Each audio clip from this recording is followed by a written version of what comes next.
আমার মামিমা। আজকে আমাদের পিঠে চচ্চড়ি অনুষ্ঠান। গ্রামের দিকে বেশিরভাগ বাড়িতেই এই পিঠে চচ্চড়ি বা পিঠের আঁড়াদ নামক একটি অনুষ্ঠান হয়, যেখানে ঠাকুরকে বিভিন্ন ধরনের পিঠে বানিয়ে ভোগ নিবেদন করা হয়।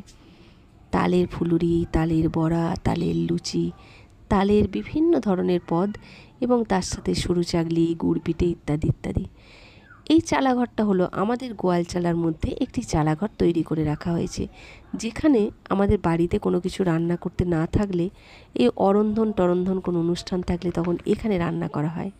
আর আমার মা এই তালগুলো কুড়িয়ে রেখে আটি তৈরি করার জন্য রেখেছে, আমি গিয়ে নিজে হাতে কাটারি দিয়ে কেটে খাবো বলে।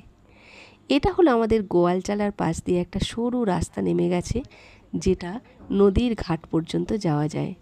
আর এই নদীটা হলো কানাদারকেশ্বর। আসলে এই নদীটা এখন জলটা ভীষণভাবে দূষিত হয়ে গেছে। মিলের যত পচা জল এই নদীতে এসে জমা হয়ে থাকে। কিন্তু নদীর ধারের এই পরিবেশটা আমাকে ভীষণভাবে মুগ্ধ করে। চারিদিকে শুধু সবুজ আর সবুজ। এই জমিগুলোর কিছুটা হলো আমাদের। সেখানে আমার কাকা নিজের হাতে এই গাছগুলো বসিয়েছে এবং যত্ন করে। এই অংশটা আমার ভীষণ পরিমাণে পছন্দের জায়গা। এই অংশে সবুজে সবুজ আমার মন একদম মুগ্ধ হয়ে যায়। তার সাথে পাখির সুরেলা কণ্ঠস্বর একেবারে মনোমুগ্ধকর।